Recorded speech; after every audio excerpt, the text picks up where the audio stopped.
2024년도 하반기 큰일 났다. 집값이 망가지기 시작했다. 근데 집을 사도 되는 시기라고 생각을 합니다. 그럼 어떻게 찾아야 될까? 몇 개를 좀 말씀을 드릴게요.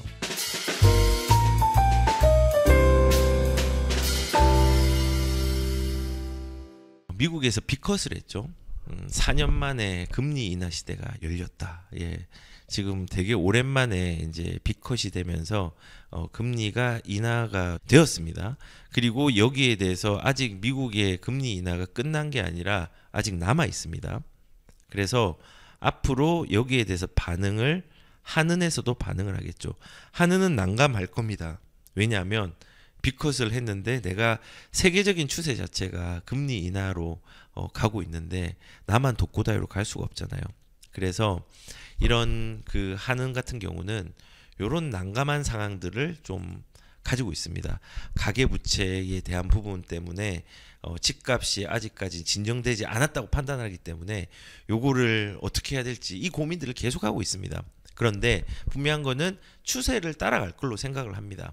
그래서 유동성의 시장이 지금 열리고 있습니다. 이게 되게 중요한 겁니다. 통화량이 거시적 측면에서 되게 중요하다고 했죠. 통화량이 팽창 시기, 축소 시기, 그 다음에 다시 또 팽창 시기 반복이 되는데 지금은 통화량 팽창의 초입부에 피벗이 되어서 이제 열린 겁니다. 물론 이제 이 금리에 대한 부분하고 제가 얘기를 하고 있지만요. 금리 자체가 사실은 집값에 절대적인 영향은 아닙니다. 그런데 우리가 금리가 너무 많이 급하게 오르면서 그게 이제 해소되는 시점이 되니까 일부 영향은 있을 거로 생각합니다. 집값이 금리랑 무조건 반응하는 거 아니거든요.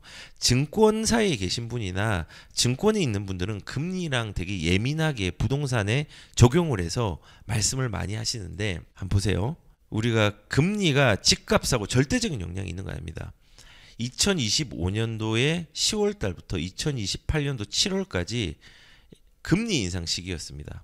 그런데 금리가 인상되면 집값이 떨어져야 되잖아요. 근데 집값은 어마어마하게 올랐습니다. 이때 2008년 7월까지 서브프라임 터지기 전까지 집값은 많이 올랐습니다. 2005년 10월부터 3년 가까이 올랐죠. 그러고 금리가 2차 금리 인상 시기가 있었습니다. 근데 금리가 인상되면은 기본적으로 유동성이 축소되기 때문에 집값이 떨어져야 되잖아요. 재밌는 거는 지방은 올랐고 금리가 올랐음에도 불구하고 집값은 그 수도권은 떨어졌습니다. 떨어졌죠, 수도권은. 자, 그리고 금리 인상이 2017년 10월부터 2019년 4월까지 됐습니다. 그런데 이때 되게 재밌는 거는 지방은 조금 둔화되다가 좀 오르는 시기가 있었고 그 다음에 수도권은 가격들이 급하게 오르는 시장을 도래했었습니다. 자, 이걸 보면은 우리가 이제 느낄 수 있는 게 금리가 절대적으로 집값에 작용하는 건 아닙니다. 하지만 이번에 금리가 급하게 오른 거에서 첫 피벗이 생긴 만큼 그 영향은 조금 심리적으로나 이제 경제적인 금융 상황으로나 집값에 영향을 조금 미칠 걸로 생각을 하고 있습니다. 그런데 무조건 이 금리가 움직이는 것들이 여기에 따라서 왔다 갔다 건 아니지만은 이게 급하게 올라온 부분과 집값이 급하게 떨어진 상황들이 있기 때문에 이 영향들은 심리적으로는 여러 가지가 좀 있을 걸로 생각을 합니다. 그래서 지금 거시적인 관점에서 볼 때 통화량 팽창의 초입부에 또 와 있기 때문에 이 부분들도 집값의 연관성들을 조금은 지켜보면서 앞으로를 전망하는 게 좀 필요하다는 생각이 듭니다. 그런데 이제 사람들이 이제 제가 거래량도 항상 집값의 결과물이라고 했잖아요. 문제는 이 2024년도 하반기에 거래량이 어떻게 될 것인가? 이제 박살이 지금 나고 있습니다. 거래량은 과연 어떻게 될 것인가?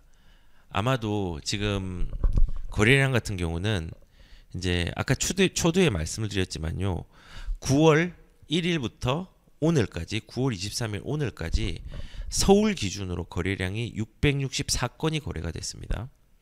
그러면 23일간 660건이 되었는데 9월 말고 그전 8월은 어떻게 됐냐? 8월 1일부터 8월 23일까지 이 똑같이 한 달 전에 같은 기간의 거래량은요. 1100건 정도가 됐습니다. 그러니까는 두 배는 아니지만은 되게 거래량의 차이들이 많이 나죠. 그리고 이제 이 9월의 거래량은 집계 중인데 아직까지는 집계가 다 되진 않았습니다. 아마도 제 생각에는 9월의 거래량이 집계가 이 속도로 가면은 한 4천 건 전후가 될 걸로 생각이 듭니다. 변수가 없는 한 그 정도로 예상이 됩니다.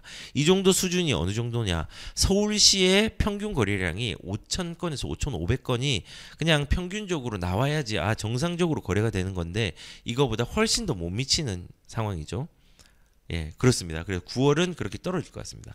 그럼 8월 같은 경우는 8월의 거래량도 아직 집계가 안 됐습니다. 집계 중입니다. 아직 8월은 거래량은 9월 30일 돼야지 마감이 되죠. 지금 5,600건입니다. 아마도 8월 거래량은 한 6,000건 정도가 나올 걸로 예상이 됩니다. 지금 7월의 거래량이 8,000건이었거든요. 집계가 완료됐는데 8,640건이었어요. 근데 7월의 거래량에서 8월이 6,000건대로 떨어지고 그 다음에 9월의 거래량은 4,000건대로 떨어질 걸로 예상합니다. 그래서 지금 사람들이 걱정하고 있는 게 뭐냐면은 큰일 났다. 이제 집값이 망가지기 시작했다라고 생각할 수 있습니다. 네. 근데 저는 개인적으로 어떻게 생각하냐면요. 이 거래량의 감소의 원인은요. 첫 번째는 계절적인 요인과 명절이 포함되어 있는 것들도 감안을 해야 됩니다. 그리고 9월이 들어서는 대출 규제가 심리적인 위축을 만들었을 거라고 저는 생각을 합니다. 근데 이런 위축들이 있고 거래량들이 지금 아까 말한 것처럼 지금 7월 달은 8,600건, 근데 8월에 거래량이 끝나면은 이제 6,000건, 9월은 아직까지 다 집계는 되지 않았지만은 분명히 박살이 날 겁니다. 4,000건대 그 전후가 될 겁니다. 그래도 저는 개인적으로 일시적인 효과로 이 거래량들은 빠지지만요. 4,000건 이하, 3,000건, 2,000건대 이 만약에 빠진다고 하면요. 정부가 가만히 안 있습니다. 우선. 그리고 이 일시적인 효과로 가격 둔화가 있을 수 있는데 다시 거래량은 저는 증가할 걸로 예상이 됩니다. 그 이유는요. 첫 번째는 전세가가 떨어지지 않는 한 이게 가격이 어떻게 될지 한번 고민해 보십시오. 이 전세가가 떨어지지 않으면요. 이 전세가가 매매가를 지지해주는 역할을 합니다. 그래서 전세가가 상승을 하면서 매매가로 수요 이동이 충분히 일어날 수 있는 동반 상승할 여력들이 저는 충분히 있다고 우선 생각을 합니다. 두 번째는 금리 인하로 심리적 자극이 일어날 수 있습니다. 금리 인하로. 그리고 지금 대출로 심리가 위축이 많이 되었는데 이 대출의 정책은 자주 바뀝니다. 자주 바뀌고 이 대출 정책으로 실수요자를 막는 건요 오래 못합니다. 그러니까 정책을 쉽게 바꿀 수 있기 때문에 이것도 분명히 바뀌는 시기가 그렇게 오래 걸리지는 않을 거라고 생각합니다.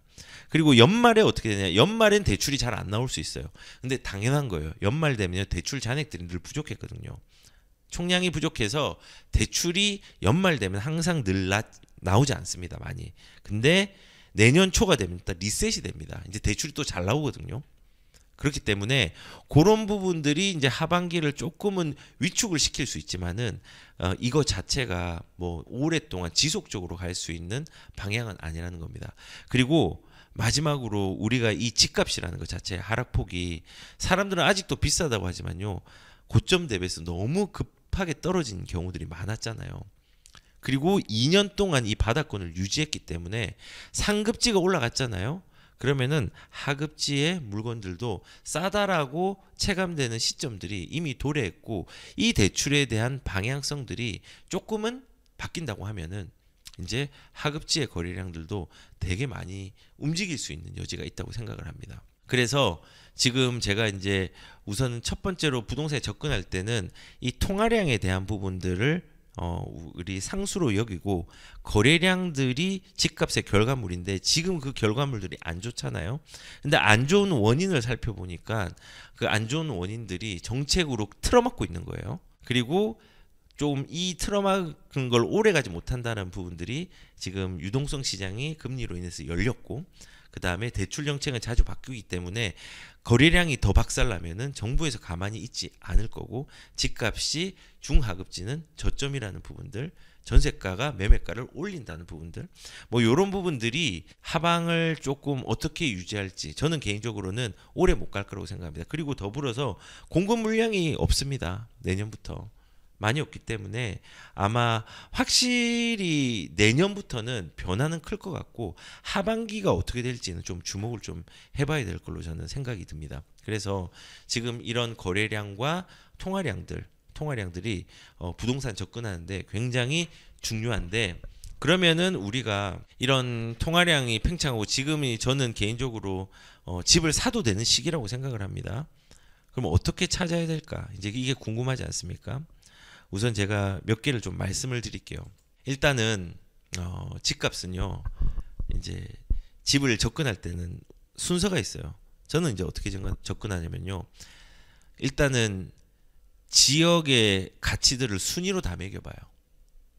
그러니까 어디가 땅값이 비싸고 1등부터 뭐 꼴등까지 한번 다 매겨봅니다. 그렇게 매기면 스위치가 되거든요. 예를 들어서 뭐 지금 송파가 집값의 평균 집값이 비쌀까, 과천이 비쌀까 하면은 사람들이 송파요 이럴 수 있거든요. 아니에요. 과천이 더 비쌉니다. 과천이 그만큼 평균 다 비싼 아파트이기 때문에 더 셉니다. 용산하고 과천은 어떨까? 비슷합니다. 과천이 더 비쌀 때도 있었고 용산이 더 비쌀 때도 있었습니다. 그만큼 과천이 높은 입지입니다. 그러면 거기에 있는 또 대장들을 또 찾아야 되잖아요. 그래서 우선 첫 번째는 뭐냐면은 지역의 가치를 다 파악한 다음에 각 지역의 대장 아파트를 찾는 겁니다. 예를 들어 서울, 경기, 인천에서 대장 아파트를 찾는 겁니다. 대장 아파트를 각 구별로, 각 동별로 대장을 찾아보고 그 시세를, 대표성 있는 그 시세들이 움직임들을 파악을 하는 겁니다. 우선 그렇게 부동산에 접근을 해야 됩니다. 시세 파악이 제일 중요하거든요. 그리고 두 번째는 뭐냐면요, 이런 대장을 파악하고 있으면요, 가격이 대충 대장이 어느 정도인지 알잖아요. 그러면은 내 자금에 맞는 지역을 선정을 해야 돼요. 그래서 이 내 지역에 맞는다는 게 내 투자금, 보유 현금, 그 다음에 레버리지를 전세나 혹은 대출이 어느 정도 되는지를 확인을 하고, 그리고 여기에 내 투자금 대비해서 1.5배 정도의 비용이 더 들어가는 대장 지역도 살펴봐야 돼요. 그리고 내 투자금에 맞는 대장, 이 두 군데를 살펴봐서 지역을 선정을 하는 거예요. 그리고 대장 아파트 신축과 구축의 가격 흐름들을 살펴봐야 돼요. 그래서 대장 아파트의 신축 중에서 어디가 지금 가격 흐름이 있는지, 구축도 어디가 가격 흐름인지를 파악을 해야 됩니다. 그래서 이런 부분들을 파악을 한 다음에 더 낮은 지역의 대장 아파트로 갈지, 더 상급지의 대장의 주변에 있는 인근 신축과 구축으로 갈지, 이런 걸 이제 결정하게 되는 겁니다. 그리고 투자금에 따라서 실거주가 유리하면 대출을 받아야 되고, 투자가 유리하면 전세 끼고 매매를 하는 겁니다.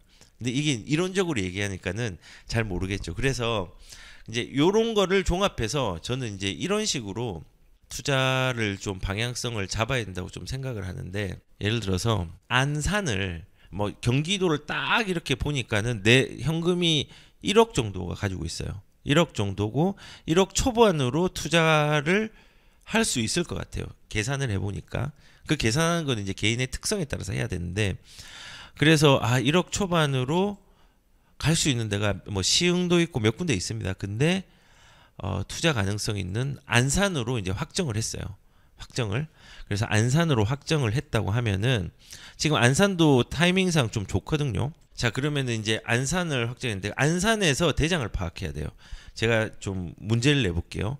안산에서 대장 아파트가 어디 있을까요? 레이크타운 프루지오가 대장입니다. 레이크타운 프루지오가 여기 있거든요. 여기 있고, 그 다음에 조금 대장급인 데가 초지역 주변에 있는 메이저타운 쪽, 그리고 여기 중앙 힐스테이트라든지 안산 센트럴 프루지오, 요쪽 주변이 이제 대장 역할을 하고, 지금 현재의 가격적인 대장 역할을 하는 데는 이 안산 레이크 프루지오입니다. 그러면 이제 제가 그 프루지오 레이크타운 프루지오가 대장이라고 했잖아요. 대장급이 여러 개가 있지만은, 그러면 이 대장이 움직였는지 안 움직였는지 흐름을 파악을 하라고 했잖아요. 흐름을 파악을 합니다. 와, 지금 얘는 고점 가까이 가고 있네. 호가는 고점을 넘어갔습니다. 고점이 7억 4,500인데 호가는 7억 7천까지였고 매물은 7억 2천까지 나왔습니다. 안산이 지금 움직이고 있네. 다 움직이는 건 아닙니다. 지금 대장이 움직이고 있습니다. 대장이 지금 보면은 가격들이 많이 떨어졌다가 다시 회복을 했죠.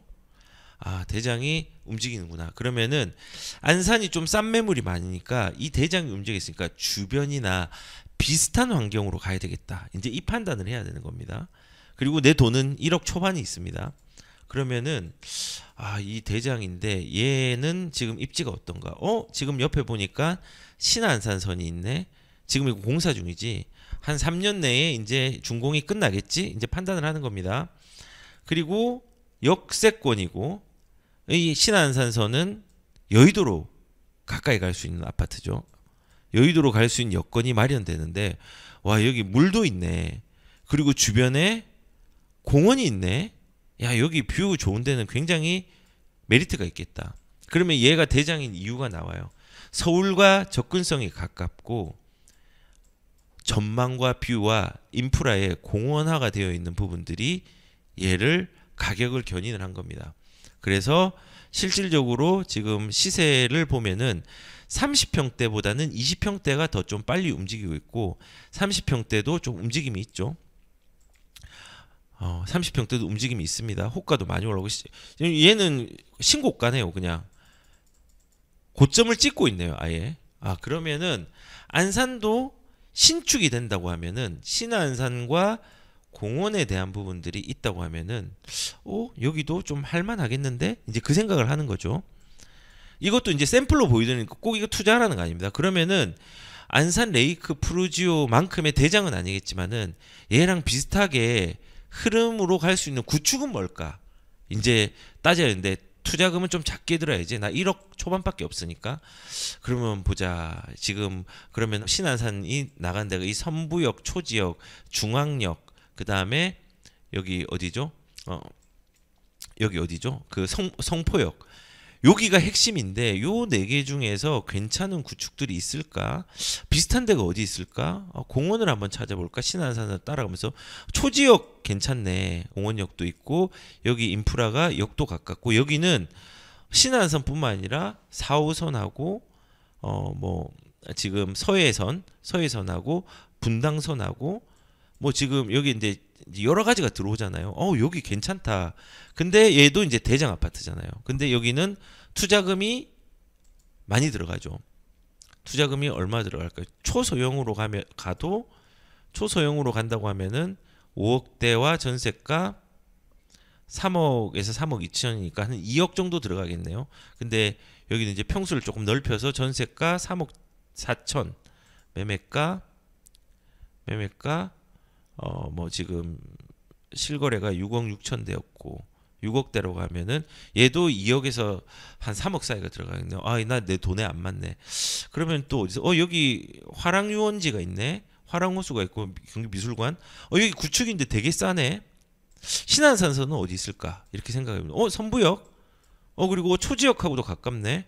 여기 입지 괜찮네. 그럼 가격을 볼까라고 생각하는 거예요. 얘는 재건축의 정비 예정 구역으로 지정이 된답니다. 재건축이 될까 따져봐야죠. 야, 여기 주공 아파트인데 정비구역이 지정된데 야, 여기 5층이네. 되겠죠? 사업성도 나오겠죠? 가격을 볼까? 가격도 지금 빠져있네. 엄청 빠져있네. 전세가 올라가고 있고 매매가는 그대로네. 호가는 좀 올라가 있는데 투자금이 1억 전후로밖에 안 드네. 이제 이렇게 보는 거예요. 그리고 뷰가 보면은 엄청 좋습니다. 여기가 대장이 되긴 어려워요. 근데 신축이 된다면은 지금 여건 자체가 아까 말했던 대장 아파트랑 레이크타운 프루지오랑 비슷한 환경이 되는. 레이크타운도 앞에 조망이 있었죠. 그리고 이게 예비 신축이죠. 그 다음에 역하고 가깝죠. 상권이 형성돼 있죠. 육각형이 다 상권입니다. 그리고 이 선부역은 여의도랑 금방 갈 수 있죠. 아, 그러면 여기는 지금 투자해도 되는 지역 중에 하나겠구나 라고 이제 판단을 할 수 있는 겁니다.